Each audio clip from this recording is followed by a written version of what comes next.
Hello, everybody. Welcome back to another episode of the EDM Grid Podcast. My name is Henry, also known as Henkray. I am joined by Oswald, who has currently got a very big Luna plush sitting next to him, just peeking out on the corner. Yeah, big ass Luna plus. Big head. How you doing? Yeah. Oswald, how's it going, my friend? It's going great, dude. Very excited, as always. Of course. We got good reasons to be excited about it, especially considering very excited our we got a very guest, Mr. Zef Parisoto. Okay. Yo. Oh my god, that is me. Hello, what's up? How's it going? Zef, how are you doing today? I'm doing great. I've been, as you guys know, I've been moving to this room, 3 days ago. Looks very comfy, actually. And, yeah, actually, it feels really nice. It's very big. I'm a sucker for big rooms. Why did I say that? Hey. No, but it's nice. Right. And I've been paying big times money for a new PC who should hopefully arrive soon. And yeah, you've been telling. We got to get into your streaming later, but to kind of encompass all of that, Zef, tell the audience a bit about yourself for those who don't know you. Absolutely. Hello, my name is Zef Parisoto. It's a very weird name.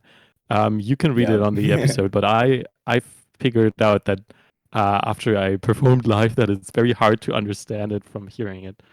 So I made myself this QR code. I wanted to show it in camera, but my phone's on the charger. Anyway, I make gay dubstep. Like very rainbow sounds. Or what I do like to say sometimes, like commit distortion on innocent sounds, and then I sing on it. And yeah, I've been doing that for like 10 years, a little bit 10 years, yeah, you've got a big trajectory. Though, not gonna lie, I've been hearing that you did music for 10 years, like 2 years ago. So, like, I feel it's a bit more than that.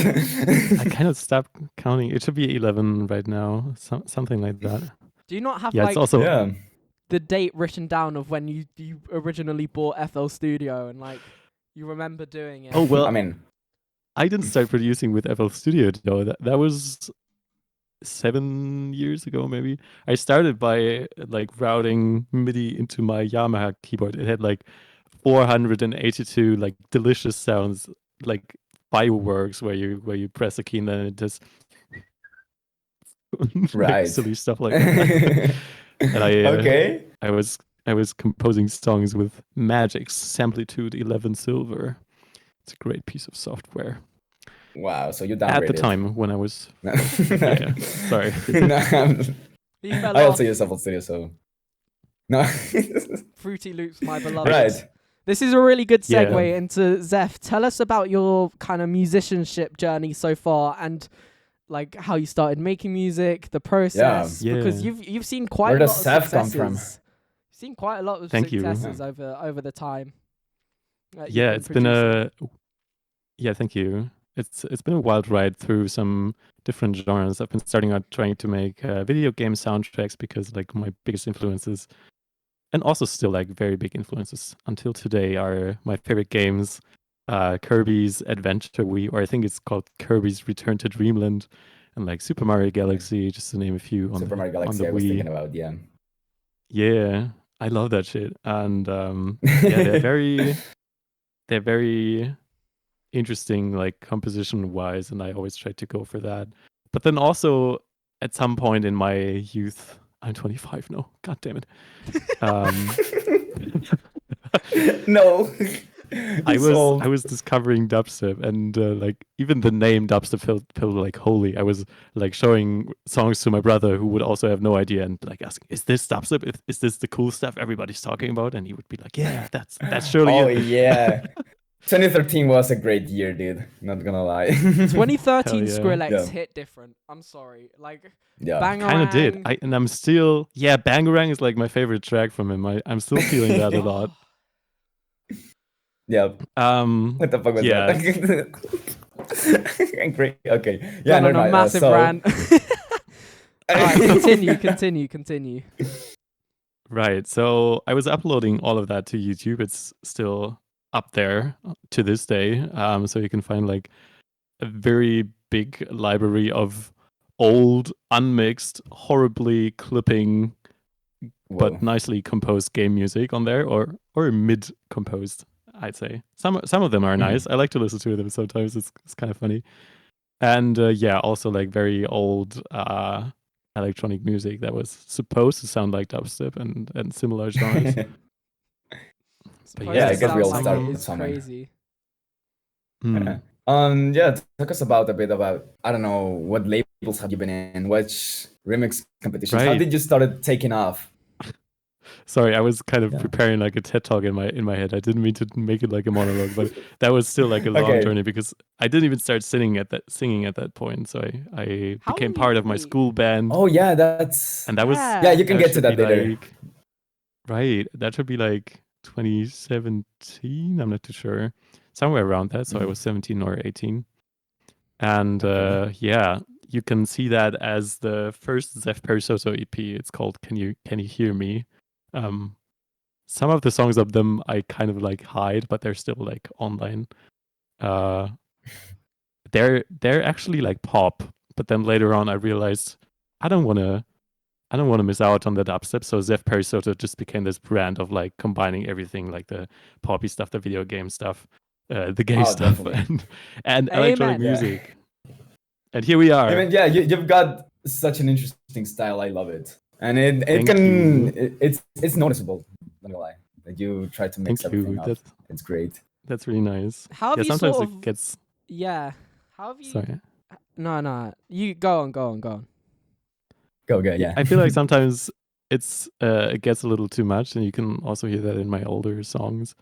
And still, like to this day, when performing live, people are not used to hearing combination of so many kind of different sounds in such a short time span.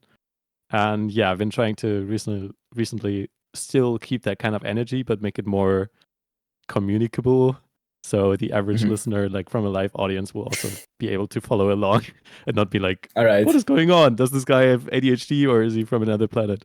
Or something like that. Happy Distortion Day immediately comes to mind. Yeah. That one actually, to go on it a tiny bit more, is one of the most easily communicable tracks, I feel like, because it only has two themes. It has the acoustic, haha, silly, goofy instruments theme in the beginning, and then on the drop, it's straight up electronic sounds, and it just goes between those two themes. But other tracks... Yeah, it's a very goofy gimmick, but I think it's what it's about. I mean, Happy Distortion Day, we can celebrate and be goofy. It's great. It's such a fun song as well. And the whole EP, really, it's very cool. Thank you, and it is the reason why we are here today. I would say, because of. Oh really? You'd say so? I'd say so, yeah, because of we met during the remix competition, the Happy Distortion Day remix competition. Yeah, that's something to talk about. Yeah, Henry, and actually, let's keep that later. We've got so much to talk about. But Zef, kind of tell me about so little time. Yeah. Tell me about the process of you sculpting this signature sound, because like surely something must have gone into you kind of wanting to distort all of these sounds and seeing how it will be. So like, what was the process of like developing this sound and making it a lot more recognizable?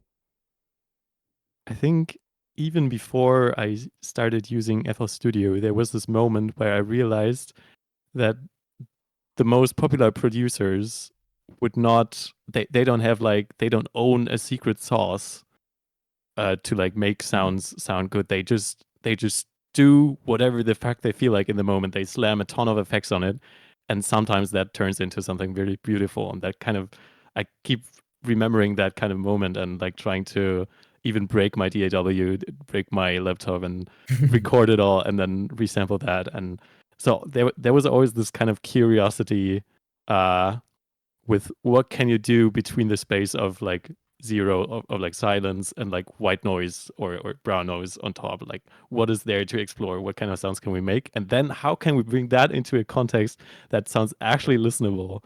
And I think vocals are kind of a cheat code. And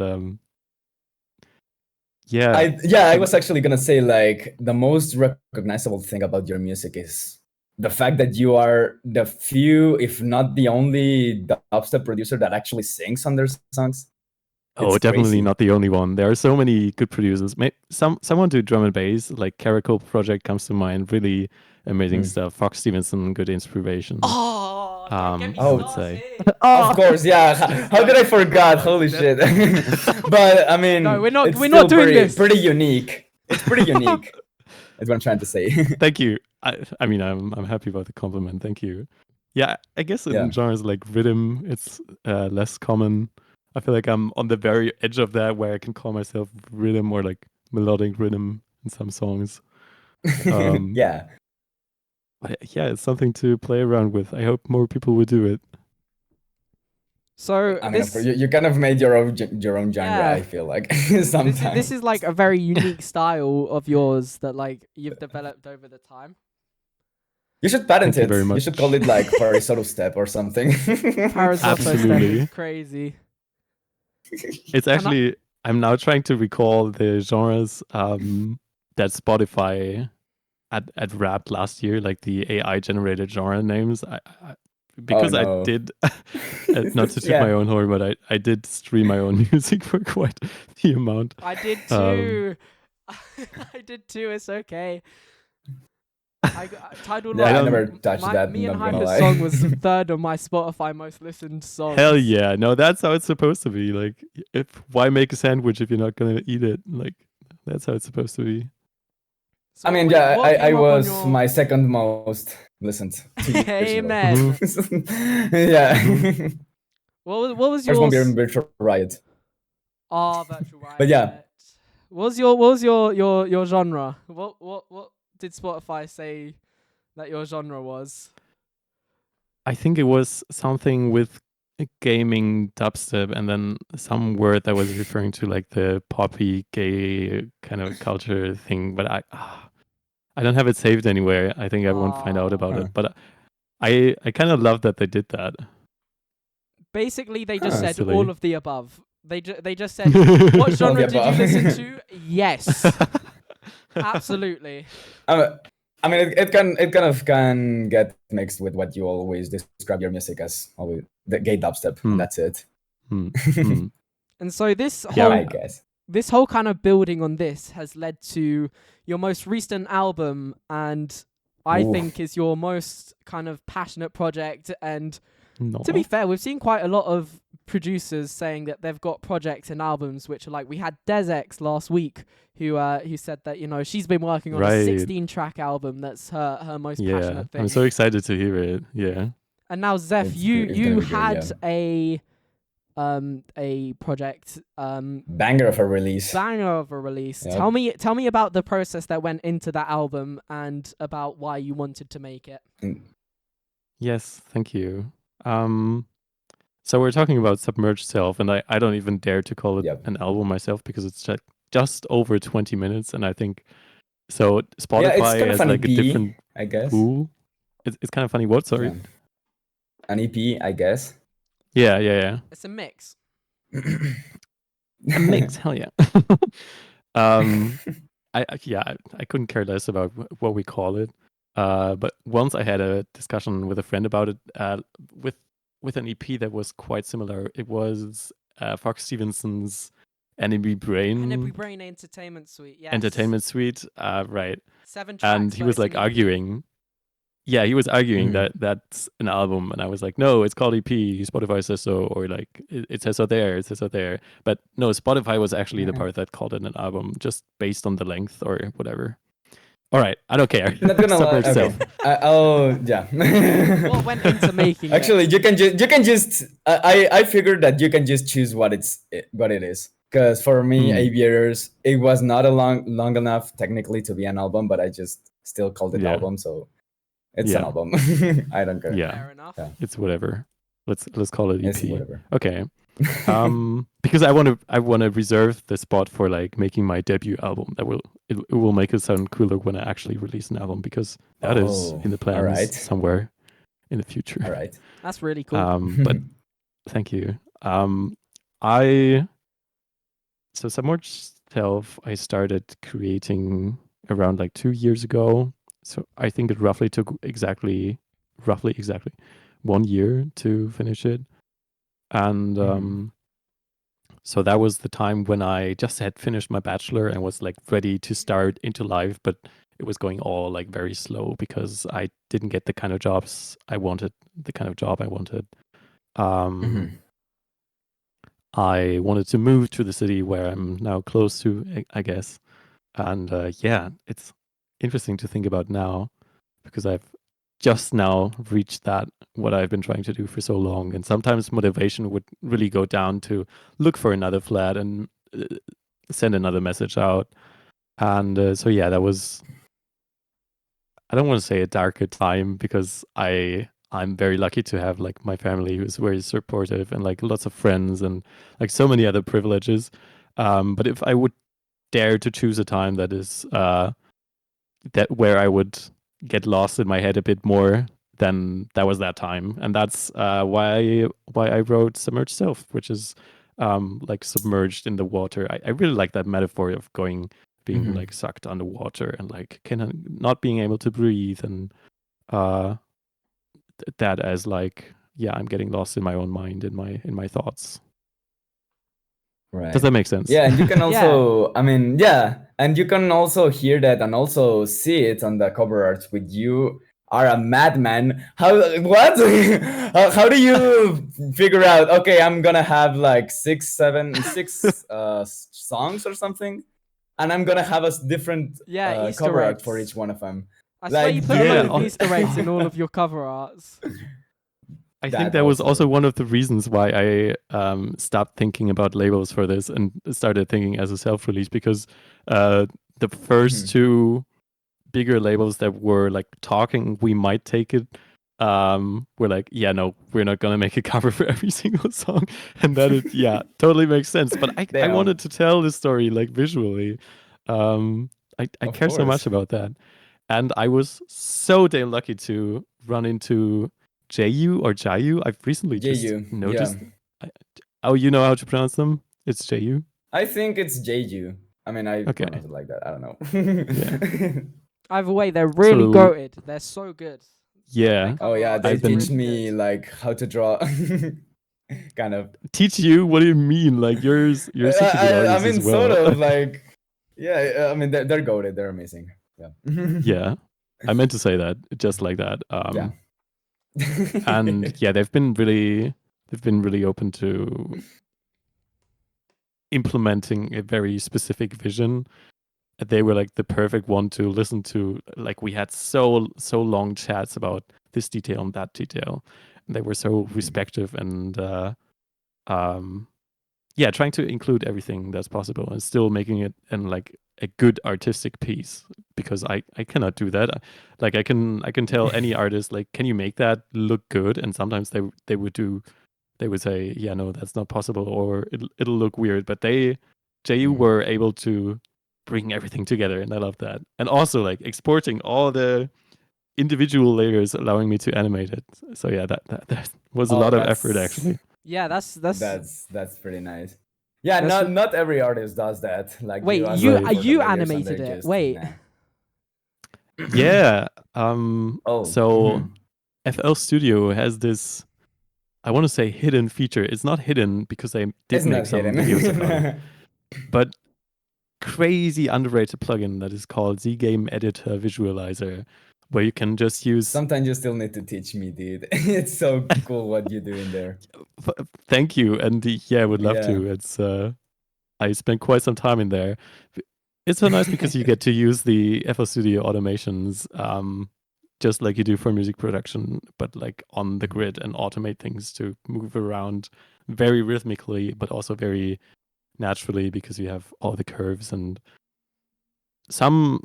So most video editing software is keeping up with that, and so like curves are not that new, but a few years ago I would struggle to find something like that in the free video editing software. So yeah, I was really glad to be able to get that with FL Studio. It does come with some disadvantages, like countless rendering problems, and or it'll like look different after you render it out, and like my laptop is not too good, so I would always leave it like render overnight, and I remember some crises I had over that. Oh wow. Yeah, but we got a product out of it. I feel like I've been talking so much. No, you're fine. No, I mean, it's really interesting to hear. About you anyway. Yeah, it's really interesting to hear the kind of process of making such an like EP album. I don't care what we call it, just to make a project like that for so long, and to have it turn out like something that you're really, really proud of. Obviously, it must be quite a big achievement for you just to be able to to kind of express yourself in such a way. Yeah, I am. Yeah, and thank you. Yeah, I've been. Every time I think about it, I feel like, oh, I should do more promo. I should like promote it on TikTok and actually make it a little more known, because it is my proudest project. But in my Spotify stats, it's very much going under all the other more popular label releases, like the remixes, the Walk Away remix. We'll get onto that. Oh yeah, I mean, we'll get onto that. Right. We'll get to that. So yeah, just to round it off with Submerged Self, there was a point in time where I would, time to get a little bit serious, but like whenever I would think about death, I would either push it away or like get very, very scared about it. Like, and I would talk to my grandma about it, or like my parents, and they were like, "Why are you scared of death? You're so young. Don't worry about it." And but for me, every time I thought that this feeling of me, like my impressions, my organs that feed me this information, give me like the feeling I can choose to do something, I can judge something, or just watch something, that would perish one day. I was struggling with wrapping my head around that, and maybe I've not fully processed it yet anyway, but that sparked a lot of thoughts that I wanted to process. And basically the most important song of my life, I like to call it like that, is What Do I Do? What do I do now that I'm feeling so scared? And my conclusion was I'll just write a song about it, and maybe another one, and maybe another one, and maybe I'll feel better then, and maybe I'll get back to the moment right here, right now then, and just live my life to the happiest, to the best I can do. Yeah. That is Submerged Self. I find a lot that making songs, I find a lot how like making songs about your feelings and your thoughts is very, very cathartic, and like just being able to get those emotions down on paper and like into art is very, very impactful for the person making it. And absolutely, and also for the people hearing and seeing it. I'm sure, like, I mean, I know a bit of a couple of people that really resonated with your work, and personally, I also really love how you were able to express it. It's obvious that it's very important, and it has a very deep connection to you. So thank you. Seeing that also resonate with people must be very pleasing too, right? It is. Yeah, I can. I don't have enough words to like replicate that, or like say how it felt when all these comments arrived, or like some Instagram DMs from people I've never talked to who said like it put them inside out or something, and like put them back together. Some really interesting word choices, and also people who would listen to this on drugs as like therapeutic or something. What? Okay. Some crazy stories. When that happens, dude, Henry, has that never happened to you? That someone reaches out and say, I'm high and I'm listening to your song, no. And oh my God, I'm crying. Like, bro, what? Has that happened to you too? That happened to me once, and it was the craziest shit ever. I mean, I don't release enough music anyway, so I probably wouldn't know. But like, what? Whenever that happens to you, just know that you have succeeded as well. Instagram DMs to look forward to, apparently. I think the connotation with... Sorry, you go on. Yeah, I was gonna say, like, even though it may not be your biggest release or it has a lot of numbers, because, like, to be fair, that's just how music works, I guess. Like, you can work on something very a billion years and it has 10 views, I don't know, and then you make a meme song that explodes and fucking gets viral. It's exactly and like that. Oh my God. So I mean, it is what it is, I guess. It's literally the collab with Danny Demand. How that went omega viral. And it's just because it's so goofy. And it was like about you ordering dubstep sounds. Yeah, it's exactly like that. And I think it could go even more popular if I actually committed and made some promotional videos about it. Just like acting out the sketch, actually. We never did that. It's just, it takes time. Yeah, but still, it's that's what making art is about, I feel like. Yeah, it is. Hell yeah. It is. So talk to me a bit about some of your other stuff. The way that I found you was from the Walkaway remix that you did. Same. The Eliminate. Eliminate. Yeah, I did say it right. I'm not having another Leo Numinum moment. Whoa! Congratulations! You just spoke. I spoke. You spoke English. You've not been saying it right. It's called Eliminate. Yeah. Exactly. Eliminate. And then also the Infect remix that you did, which got on the Disciple compilation. And then most recently, Frogs on Acid, you won that as well. That was incredibly interesting. Yeah, you've been on a roll with the. You've been doing really well. Tell me Thank you. I'm trying. The process of like doing those remix competitions and kind of making the songs for them, and then eventually going on to win them and getting your songs on these huge compilations, and like just everything about it. Yeah, sure. So something I like to say to everybody who's successful. I don't think well, success is very what do you call it? Not absolute, but very relative. You always want to achieve more and more and more as a human being, and sometimes you got to make yourself aware of that. Different topic. What I like to say to everybody who's producing is, for me, the most important choices happen outside of the DAW. So when I'm not looking at the screen, especially not when I'm like listening to something on loop. I know people do that to like get inspired or like know what's coming next. But whenever I listen to what I just produced on loop, it'll just make me lose the feeling of what could come next, because my mind is just always auto-completing with what I already have. So I do my life things. I run the shower or something. Not like on purpose, but sometimes ideas would come to mind. How does the Walkaway melody sound on half the speed? Because like Eliminate's original is like and then I've been like and you can both work in their own ways, and that is what gets me excited and like try to make a composition around that. Basically the vocal melody just follows the same pattern and just plays around with it a bit, so it's like some things are bound to stay the same.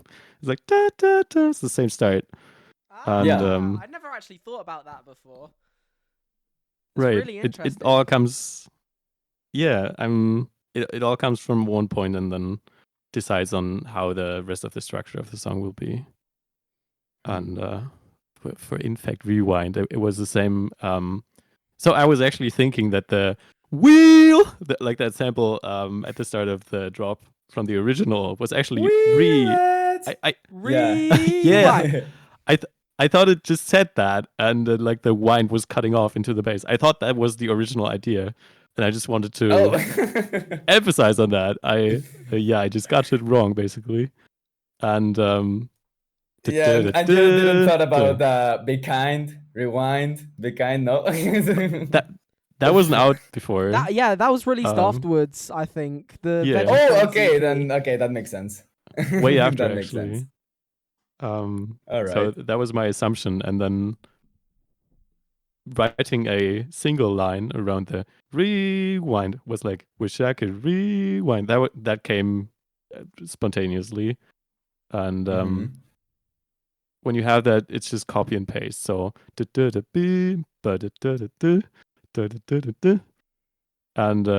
it some atmospheric chords, I guess, that go along with the rhythm vibe. And you got it, and it's all coming from so kind of like inspiration just strikes at random times, and you just take advantage of that. As long as I'm not using TikTok while I'm eating, or like TikTok is such a boredom killer. You need to be bored to like have interesting ideas, I'd say. Sometimes I still like to do that. Like I'm kind of addicted, but sometimes I like to take the time, get back into my own mind and think about the projects I have. Like, how could I continue this song? What is the main idea behind this song? And as they say, boredom is like the powerhouse of creativity. Right. Yeah. I get all my good ideas when I'm lying in bed before I go to sleep. Like that is literally when the inspiration hits. I'm like, sometimes it's really annoying. It's just like probably going for a walk because you need to get up and. Oh yeah, going for a walk is so good. I should do that more. Do you do that often?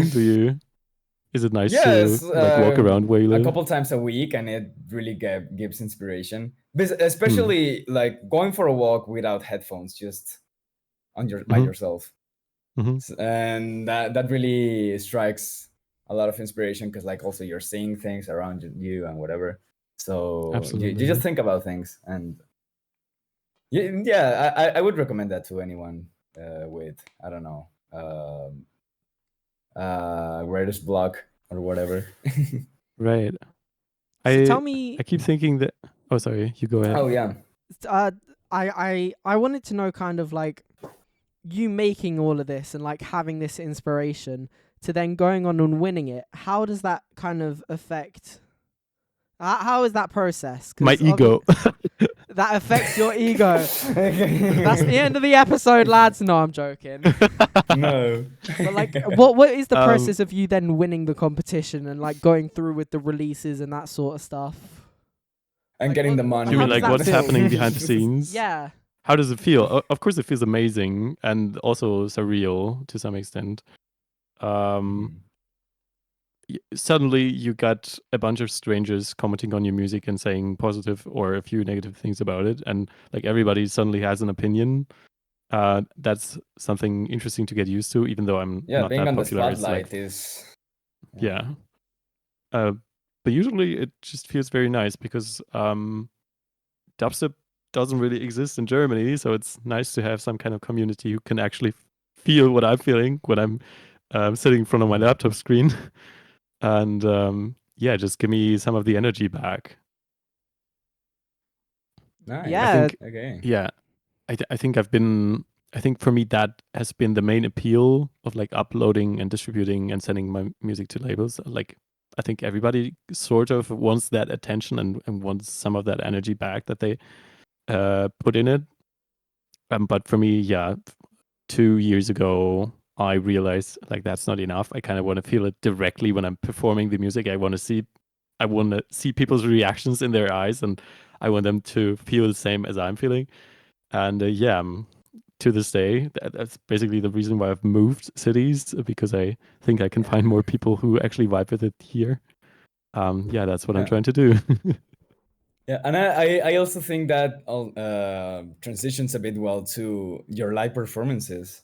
Yeah, I want to talk about that a lot. What is that like, making those live performances and like having these people coming to your gigs and seeing what you do? Yeah. So most of my gigs were actually not just friends, but we in Leipzig, where I lived for the most time of my life. It's a very nice city. They have this open stage that opens every Monday, which is actually. So I'm checking out open stages right now in the city where I've just moved to, Bonn, and most of them are like once every month. So that is in and of itself a very rare thing to happen, and there is a very strong community feeling in that place. Like everybody knows everybody, and everybody is good at music, and everybody's so appreciative of each other. And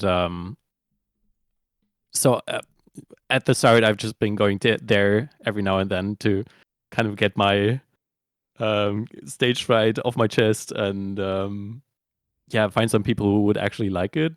And so most of my gigs were actually those kind of open stage people who are like open to any kind of music genre coming, but not necessarily dubstep enjoyers. So on my Instagram, you'll find lots of those kind of videos with rooms filled with 20 to like 40 people maybe at the top of it, Yeah. who are like vibing along and like laughing at some of the moves I do, and like also feeling some of the drops. You find some very interesting moves because some of these people don't know how to headbang. They just do.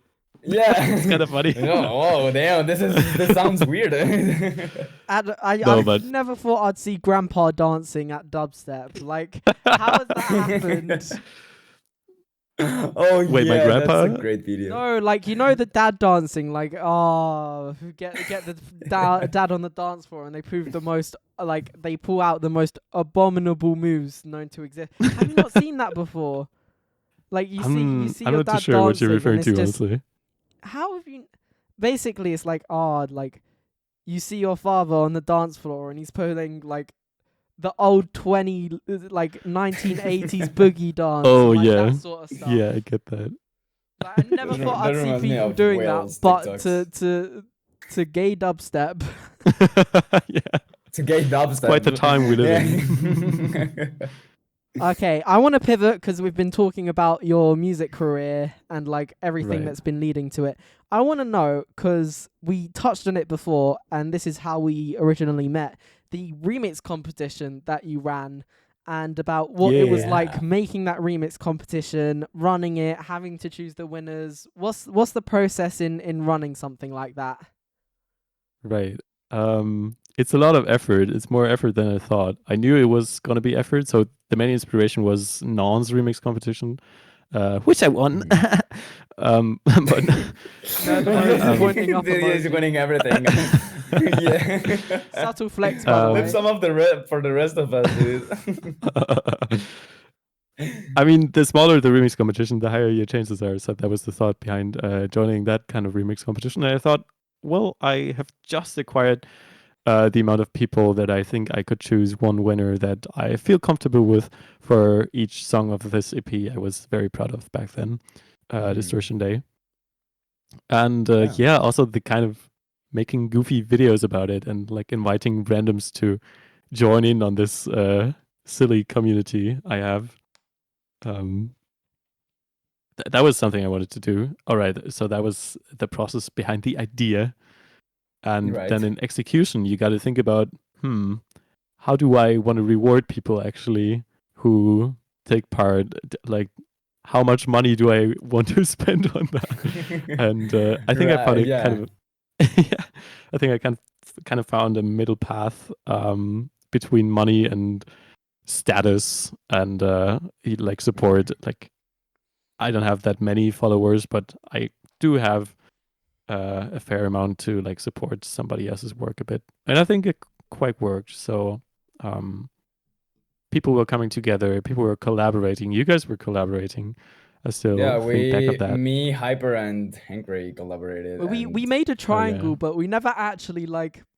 Right, Thrice. I love triangle. Thrice collaboration didn't work. Like, because me and Oswald made one. I collabed me with and Hyper Henry, made one, and then Hyper and Oswald made one. Like, but we never actually made like one as a trio. Listening back to those remixes, did that not happen I'm so until sorry. this day? I'm so I don't know. Our workflows you don't need to are be weird. sorry. I was like, that was so bad back in the day. Dude, do you know how many times we've tried to actually make a trio collab? It just doesn't work. I can imagine. You just doesn't do it again. But it just always fades out due to some reason. Yeah, it's weird. I don't know. I don't even know if it'll happen anyway. I don't know. We just gotta commit. Like, come on, guys. Just take like one of these all-nighter Novatone. Okay, Silken Wood is not existing anymore, but take one of those events and like commit to one time and then just finish it on the run. We tried to do an all-nighter track together. Yeah. We tried to do an all-nighter track together. We even tried making it our own time too. And we don't talk about it didn't get in, and then it just slowly How was it away. called? Space controllers? Cosmos controllers.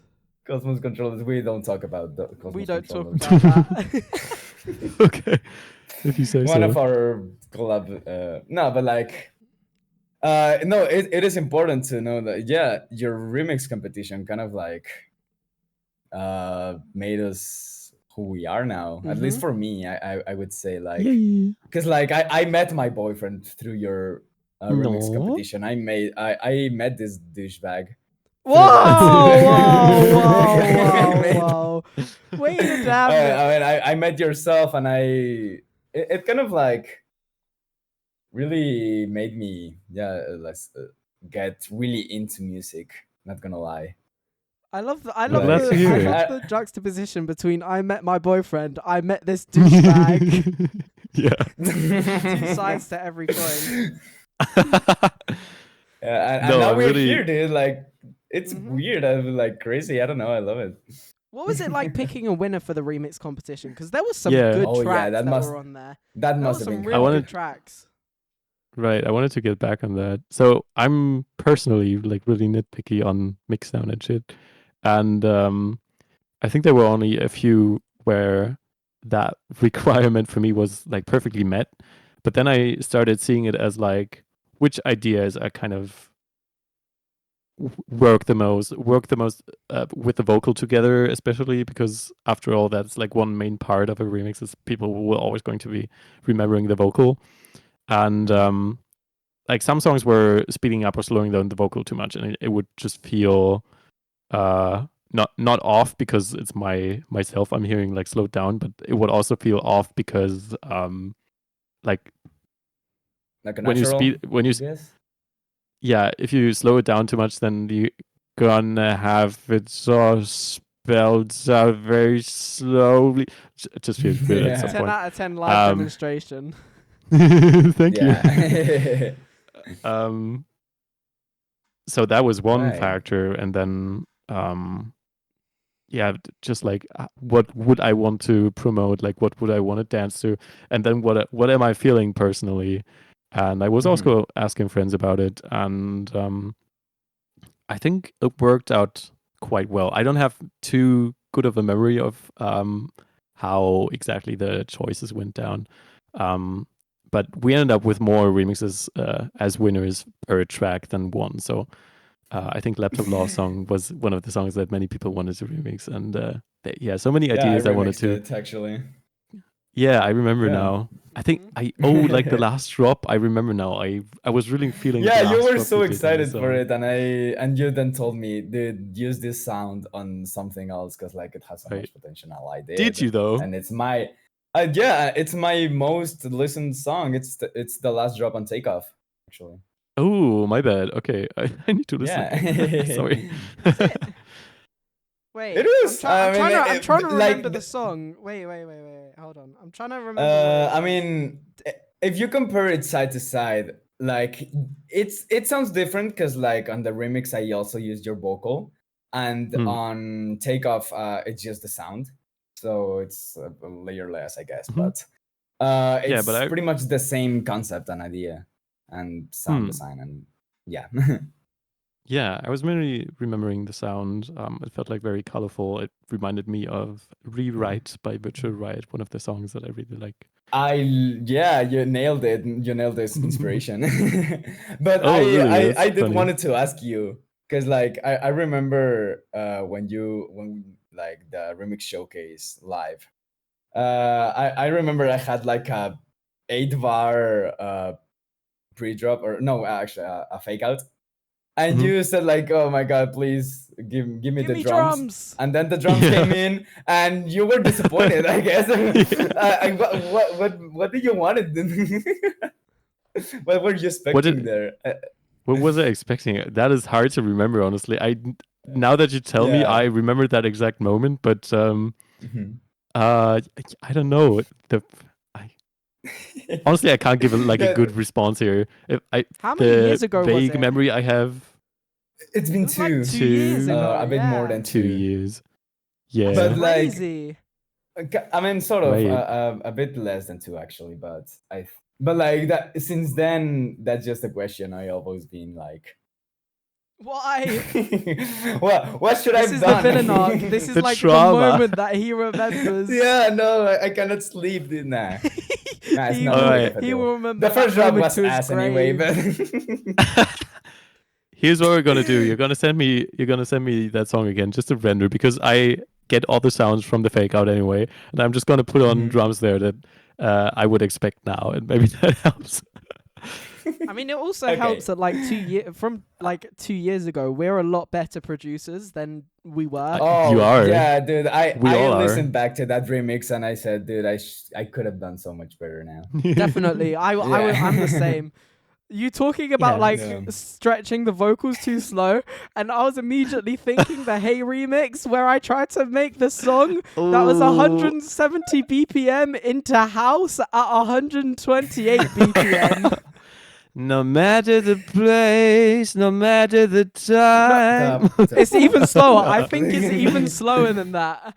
I think it's even worse. But like, I like looking back at the remixes now. It's just so funny how terrible they were. But like, from our side, from my side at least, because it's like I did not know how to mix. I barely knew how to sidechain. That's embarrassing. I remember. What is this? Yeah, I remember. I remember me and Hyper used to joke about. I mean, of course, we all three were bad at producing at that time, but I remember we used to kind of like laugh about, oh, Hank Ray doesn't know how to layer. You still do. You still do. I sent you a song. I sent you a song. Now we joke about how. Now we joke about how we're surprised that you know how to layer. That's so disrespectful. It is an improvement, though, is it? I mean, I guess. So. Take it or leave it, dude. No, but it's funny to see like the progression that we've had just as artists. And like how I look back at those remixes and think, God, what was I doing? My biggest pet peeve is how I also slowed down the drums and used them. Like, you've never heard of a slowed down snare until you listened to my Hey remix, bro. that kick sort of no. I don't want to imagine how the kick sounded. Go listen to my Hey remix afterwards and just listen to the I don't want to know. Yeah, because it's just so bad. Oh wow.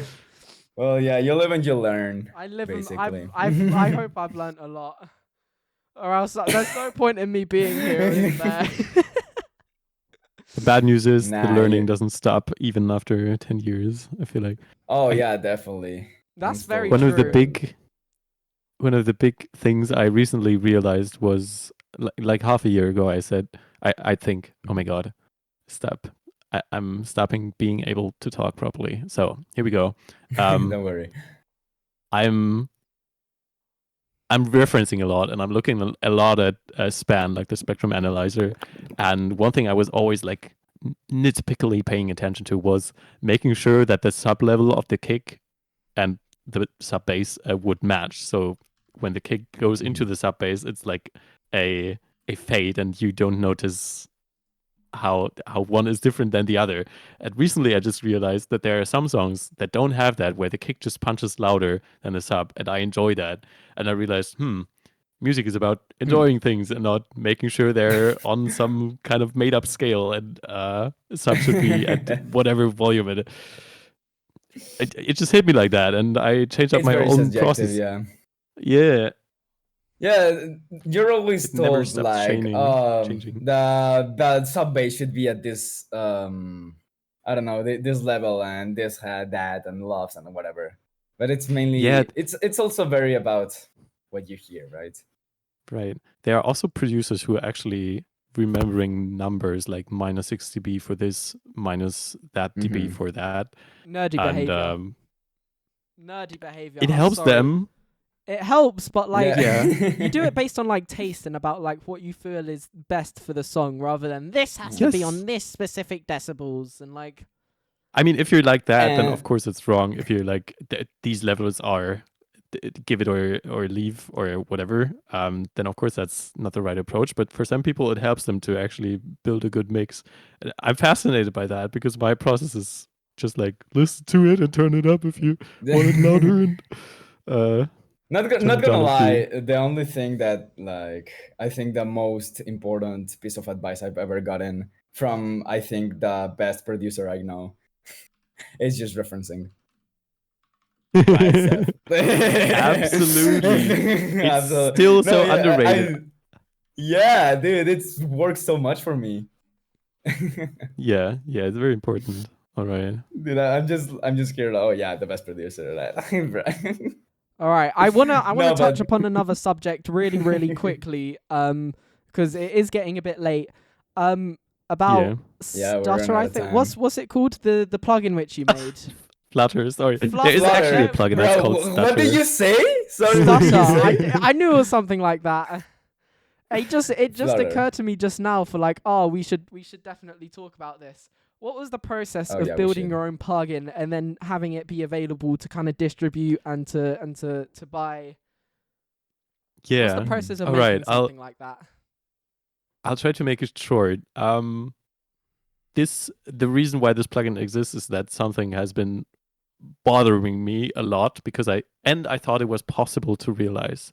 So going into all this, I knew I could code, but I didn't know how to make a plugin. Like what language, what framework do you use? One thing that is very popular and the whole internet throws at you if you ask it that exact question is Juice, Guce. And it comes with a framework. It comes with a project that you can manipulate to use it as your own in C++. So the audio processing behind Flutter is like 20 lines of code. So the thoughts behind it is like very, very simple. I did add some like variables to it and like volume compensation and all that came after that. But the thought behind sidechain distortion is like so simple. I just want one element to make the other go like Flutter. Like right. It's as simple as that. And Stutter. kind of. And yeah, then you start realizing, maybe other people would want this kind of effect too without distorting the hell out of the masters or saturating it. And then I started noticing, if I build this plugin on my PC, only Windows users, maybe necessarily even who have a similar architecture to my PC, would be able to use it.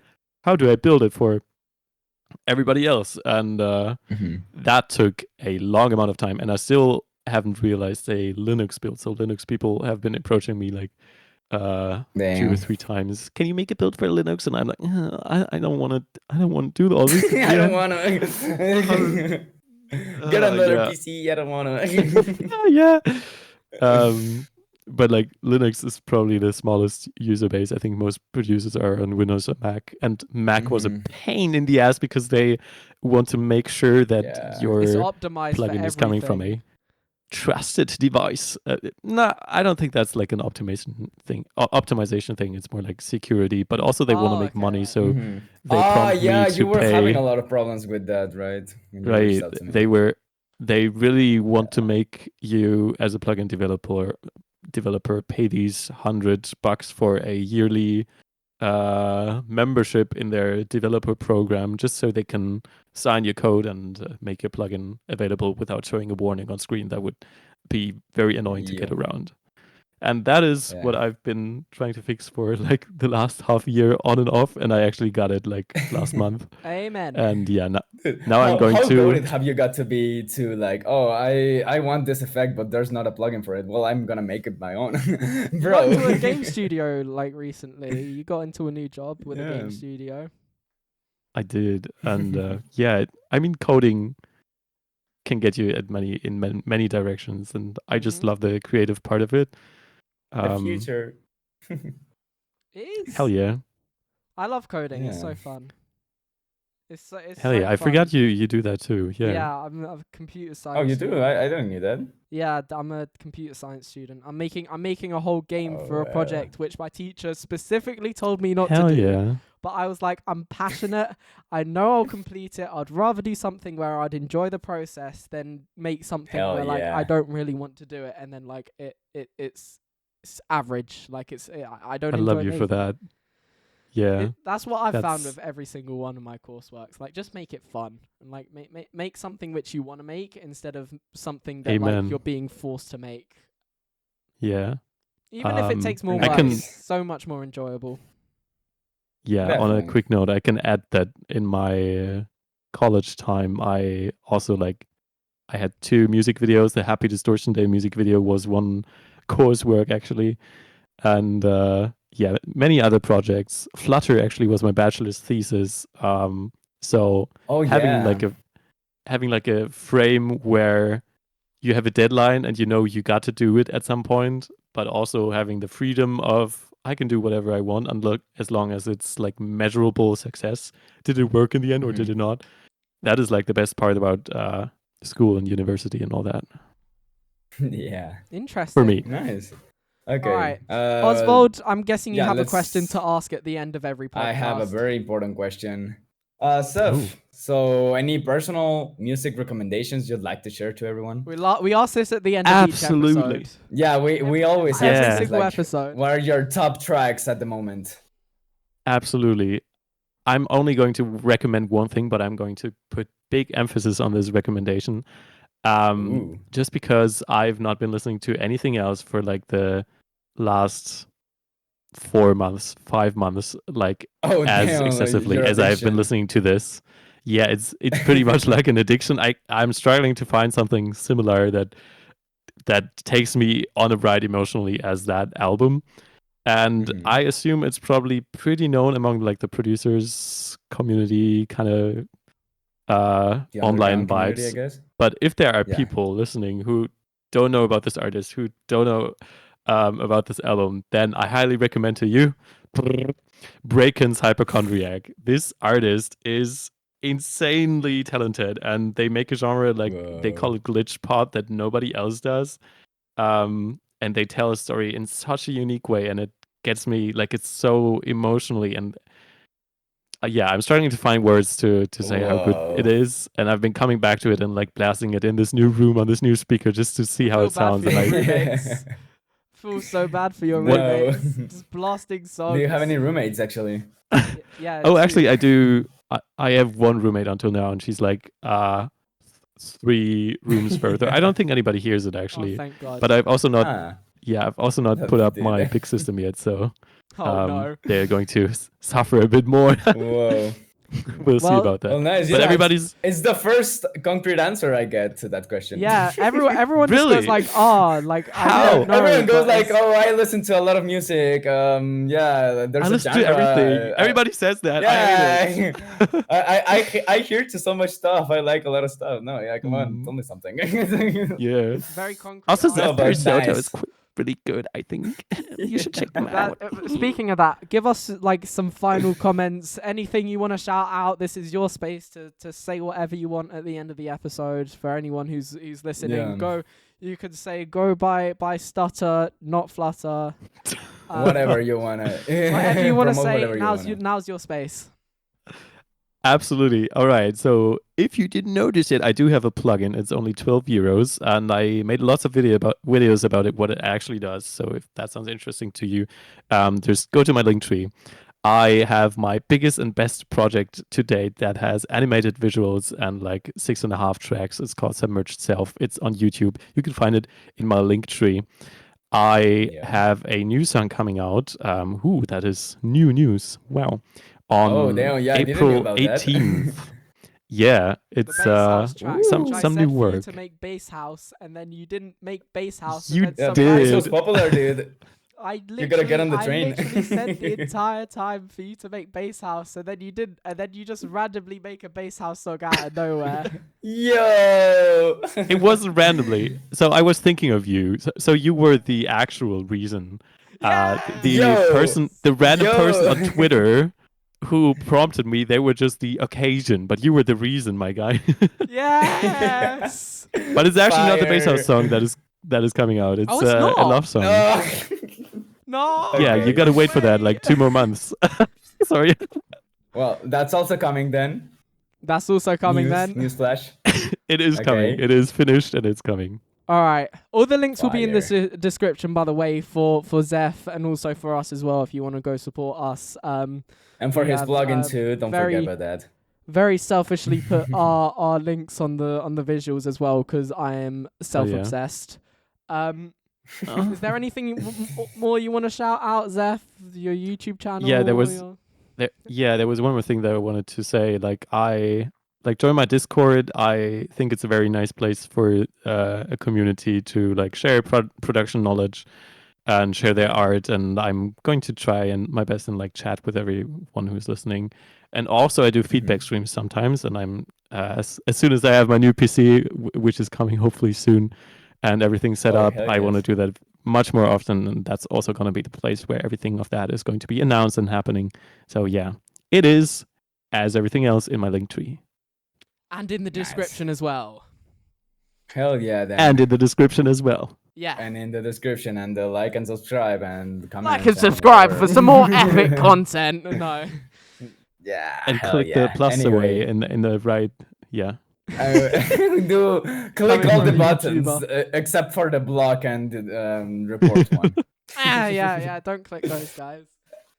But anyway, that's going to do it for this episode of the EDM Grid Podcast. Once again, my name is Henry, also known as Hank Ray. I've been joined by Oswald with our special guest, Zef Parisoto. Thank you so much for tuning in, and until next time, bye-bye.